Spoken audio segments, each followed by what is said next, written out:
Chapter 356. Nama akhir, 4. Penghalang Baal. Yi Yeonjun muncul entah dari mana seperti hantu. Aku berdiri di samping bos dan menatapnya. Dia berdiri diam sekitar 20 langkah dari kami.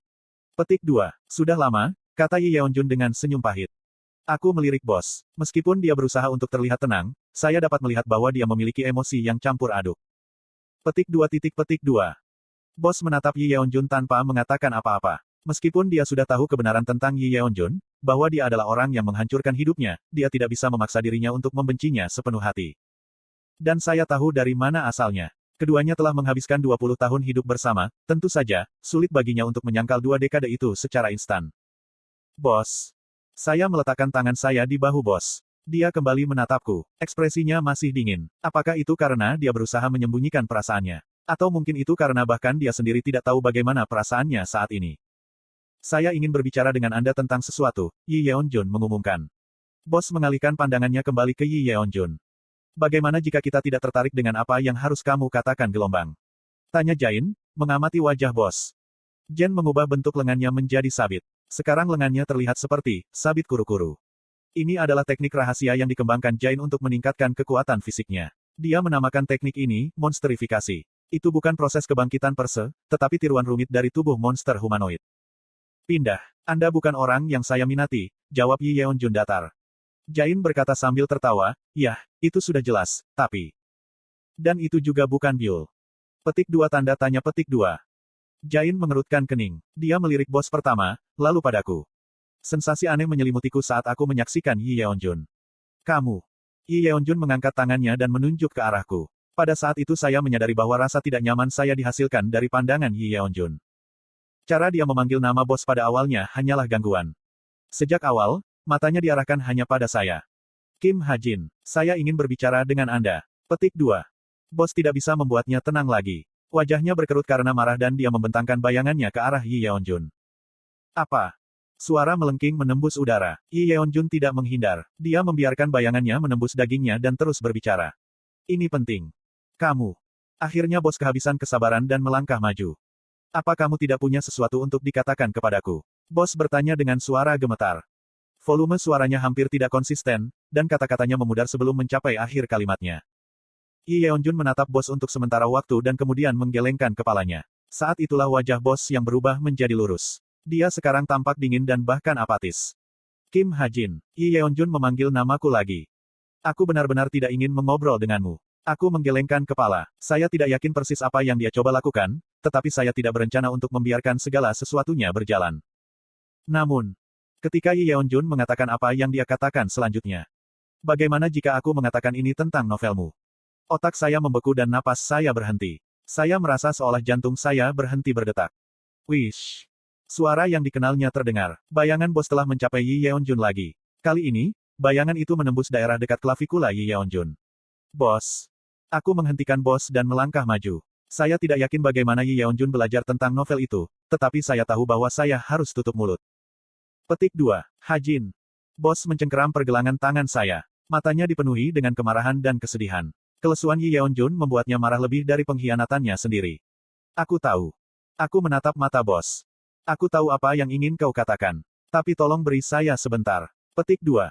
Dengan lembut, aku melepaskan ikatan tangan bos di pergelangan tanganku. Napasnya yang berat segera mereda, dan dia kembali mengenakan topeng ketidakseimbangan. Terima kasih. Tidak akan lama, kataku pada bos dan mulai berjalan menuju Yi Yeonjun. Jain menyingkir untukku. Petik 2. Yi Yeonjun menatapku dengan mata kosong. Matanya benar-benar kosong. Mungkin ada hari-hari ketika mata yang menakutkan itu bersinar dengan tidak bersalah, mungkin tidak ada apa-apa di sana, bahkan untuk memulainya. Ketika saya mendekat, Yi Yeonjun berbicara lagi. Kita butuh ruang pribadi, bukan? Apa? Tiba-tiba kegelapan di bawah kakiku melonjak dan menelan kami berdua. Kegelapan membentuk ruang yang berbeda dan saya berhadapan muka dengan Yi Yeonjun. Itu adalah penghalang di dalam penghalang, bisa dikatakan. Penghalang Baal. Kim Suho. Dan, Komandan Knight Shin Jae-hyuk, kamu juga. Petik 2. Tomer mengalihkan pandangannya antara Kim Suho dan Jin Sah-hyuk. Kim Suho mengamati wajah Jin Sah-hyuk. Sementara Tomer tampak senang melihat Jin Sah-hyuk tampak agak tidak nyaman, menggaruk bagian belakang lehernya dengan canggung. Petik 2. Permintaan maafku. Haha, aku bermaksud mengatakan, mantan, Komandan Knight Shin Jae-hyuk. Petik 2. Ketika Jin Sah-hyuk tidak menjawab, Tomer memperbaiki kesalahannya. Jin Sahyuk mengeluarkan batu kering dan mengalihkan pandangannya dari Tomer. Mantan, Komandan Knight. Petik 2. Kim Suho mengalihkan pandangannya ke Jin Sahyuk. Mantan Komandan Knight. Jadi, apakah itu berarti Jin Sahyuk dulu Komandan Kesatria Krevon? Jin Sahyuk, yang lebih suka mati daripada bekerja untuk orang lain. Jin Sahyuk menghela nafas dan mengisyaratkan Kim Suho untuk tidak bertanya. Yah, bagaimanapun juga. Bukan berarti semua itu penting. Sekarang bukan waktu yang tepat untuk menikmati masa lalu Jin Sahyuk. Ayo kita menyusul nanti, karena... Tapi ternyata mereka punya satu tamu lagi. Cua, angin yang berputar-putar memotong kata-kata Kim Suho, dan segera seorang wanita dengan rambut pirang panjang muncul. Itu adalah Rahel. Wow, Rahel, kamu juga ada di sini. Petik 2. Chae Nayun, yang telah memelototi Jin Sahyuk selama ini, membelalakan matanya karena terkejut melihat penampilan tamu yang tak terduga itu. Oh, Rahel, lama tidak bertemu. Tomer, yang telah berkenalan dengan Rahel di Cube dan bekerja dengannya di Krevon, menyambut kontraktor roh dengan tangan terbuka. Petik 2. Ya, senang bertemu denganmu lagi. Berangin, tolong bantu mereka. Petik 2. Rahel menyapa Tomer kembali dengan tatapan yang agak serius, dan memberkati para kru dengan Spirit Blessings. Itu dulu. Tanda pisah tanda pisah tanda pisah tanda pisah tanda pisah tanda seru. Baal meraung seolah sedang menunggu saat ini. Raungannya lebih dari sekadar gema, itu terlihat secara fisik. Segera energi iblis Baal datang ke arah mereka seperti tsunami. KWAAAA. Gelombang energi iblis melonjak dari semua sisi. Kim Suho meraih Misteltein sebelum ombak menghabisinya. Dan kemudian, Misteltein menggambar busur di udara. Kim Suho memegang pedangnya hanya sekali dengan kecepatan yang tidak terdeteksi oleh mata telanjang. Serangan tunggal itu benar-benar menghapus semua energi iblis seolah-olah itu tidak pernah ada sejak awal. Kim Suho telah memotong fakta bahwa Baal telah melepaskan energi iblis. Itulah kekuatan teknik rahasia yang telah ia pelajari dari 2 putaran pencerahannya. Dia memperoleh hadiah pedang Sein dengan pencerahan pertamanya, dan dengan yang kedua ia belajar teknik pedang rahasia yang terkandung dalam Misteltein. Namun dalam kenyataannya, dia bisa menggunakan teknik ini sejak awal. Deskripsi tentang dia bisa memotong segalanya adalah petunjuk yang menentukan. Kekuatannya, kemampuan untuk memotong setiap dan semua yang dia inginkan. Di masa lalu, ia secara tidak langsung membatasi kekuatannya dengan berpikir bahwa ia hanya dapat memotong makhluk dan benda fisik. Dengan kata lain, masalahnya adalah pola pikirnya. Dia tidak pernah berpikir untuk memotong apa yang dia pikir tidak bisa dipotong. Tapi sekarang dia belajar berpikir di luar kotak dan bahkan menebang konsep abstrak. Tentu saja, Kim Suho tahu bahwa teknik ini saja masih jauh dari cukup untuk melawan Baal. Jika dia bisa bergerak satu langkah di luar batas kemampuannya sendiri jika dia bisa memasuki kondisi pedang terbaik. Kemudian dia akhirnya bisa memotong Baal. Kamu. Jin Sahyuk menoleh ke Kim Suho dengan ekspresi terkejut.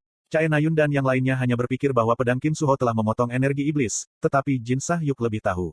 Sebagai pengguna manipulasi realitas, ia segera mengakui otoritas Kim Suho. Kekuasaannya dapat mengganggu hukum dunia. Itu adalah kemampuan yang cocok untuk karakter utama. Secara alami, pikiran Jin Sahyuk melayang ke novel yang telah disebutkan Yi Yeonjun sebelumnya. Jangan menyanjung diri sendiri. Tapi Shin Jong-hak menyela pemikiran Jin Sahyuk. Dia meraih Conqueror Spear dan berjalan melewati Kim Suho. Kim Suho berbalik hanya untuk menghadap punggung Shin Jong-hak. Pada saat yang sama, dia bisa merasakan kekuatan asing yang mengelilingi saingan lamanya. Kamu mau bertaruh? KOOONG. The Conqueror Spear menghantam tanah. Shin Jong-hak berdiri dengan punggung menghadap semua orang. Menghadap ke depan, dia melanjutkan. Tentang siapa yang akan menjadi yang pertama membunuh Baal. Meskipun Shin Jong-hak serius, Jin Sahyuk menemukannya menggelikan. Setelah sekian lama, bagaimana mungkin dia masih berpikir dia adalah karakter utama? Tampaknya Shin Jong-hak tidak banyak berubah bahkan setelah bertemu kakeknya dan mewarisi warisannya. Tetap saja, Kim Suho menjawab sambil tersenyum. Yakin, mari bertaruh. Petik 2. Jadi, apa hadiahnya? Tanya Shin Jong-hak sambil melirik Chae Nayun. Sayangnya, Chae Nayun tidak memperhatikan. Setelah beberapa pertimbangan, Kim Suho membuka mulutnya. Bagaimana kalau yang kalah memanggil pemenang Hyung selama sebulan? Petik 2. Saran itu cukup acak, tetapi Kim Suho serius. Dia setidaknya 10 tahun lebih tua dari orang lain. Untuk beberapa waktu dia ingin mendengar teman-temannya memanggilnya, Hyung, atau Opa. Petik 2. Itu tidak sulit untuk menyimpulkan jawaban Shin Jong-hak dari wajahnya yang terdistorsi. Tidak mungkin aku akan memanggilmu Hyung, ekspresinya berkata.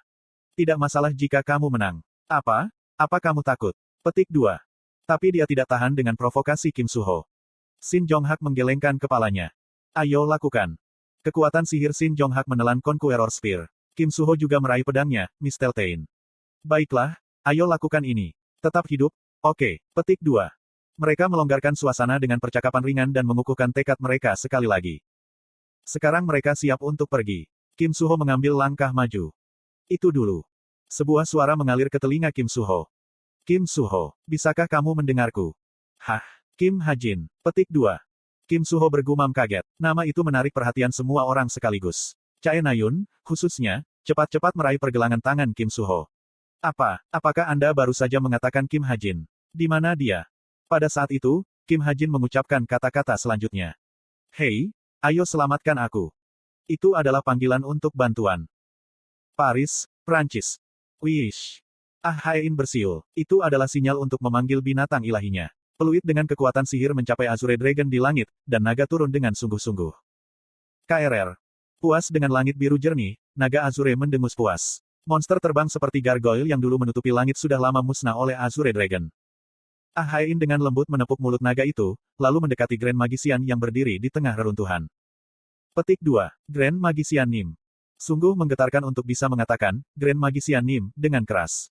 Keterampilannya yang dia saksikan hari ini memang cocok untuk namanya. Haein melanjutkan, mencoba menekan emosinya yang meluap. Merupakan suatu kehormatan untuk bertarung bersama kamu. Bisa aja. Oh Jaejin tersenyum lembut dan menekuk lututnya seolah mencoba duduk. Sisa-sisa bangku rusak yang berserakan di tanah menyerbu ke arahnya. Mereka dengan cepat merekonstruksi ke dalam bentuk bangku, dan Oh Jaejin merosot di bagian yang sudah jadi. Sekali lagi, Haein sangat kagum. Sama halnya, itu adalah suatu kehormatan untuk bertarung bersama penyihir berbakat seperti kamu.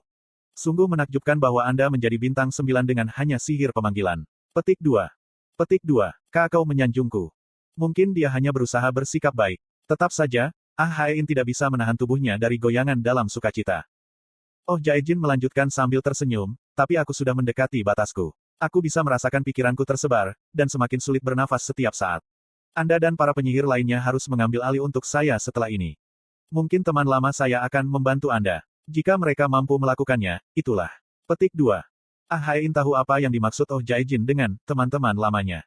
Tapi hanya 4 dari 9 bintang yang masih hidup. Magis Haein, kamu harus datang ke Seoul sekarang juga. Tiba-tiba sebuah suara mendesak terdengar dari jam tangan pintar Haein. Pemilik suara itu adalah Kim Sukhoi, mantan Presiden Korea dan Ketua Asosiasi Pahlawan saat ini. Bapak, Ketua, saya masih mengurus insiden Paris. Petik 2. Itu bukan masalahku. Sialan, iblis menyerang bunker saya. Datang sekaligus. Jadi, apa yang ingin dia katakan adalah bahwa dia membutuhkannya untuk menyelamatkannya. Haein menurunkan volume pada jam tangan pintar dan mengalihkan pandangannya ke Oh Jaejin. Oh Jaejin menggelengkan kepalanya dengan tawa. Dia belum berubah sedikit pun. Itu yang dia butuhkan. Haein tersenyum dan berteriak dengan suara mendesak. Oh tidak, iblis kembali hidup. Petik 2. Apa yang baru saja Anda katakan? Tidak tunggu, itu tidak masalah. Datang saja ke sini sekarang. Suara Kim Sukhoi terputus di tengah. Haein melepas jam tangan pintarnya dari pergelangan tangannya dan melemparkannya ke tanah. Dia lalu mengalihkan pandangannya ke setan terakhir, Astaroth, di tengah reruntuhan. Astaroth tampak seperti seorang kesatria berbaju besi. Dia menatap Oh Jaejin dengan pedang besar di tangannya. Oh Jaejin menghadapi pandangan iblis dari bangku. Baiklah kalau begitu, akankah kita melanjutkan? Oh Jaejin mengangkat dirinya. Mata Astaroth mengikuti Oh Jaejin. Iblis mengakui kekuatan manusia di depannya dan berencana untuk menghadapinya dengan sekuat tenaga. Izinkan saya untuk membantu Anda. Seorang pria yang sekuat iblis. Bersyukur dan tergerak oleh kenyataan bahwa orang seperti itu ada di pihak umat manusia, Haein mengikuti Oh Jaejin.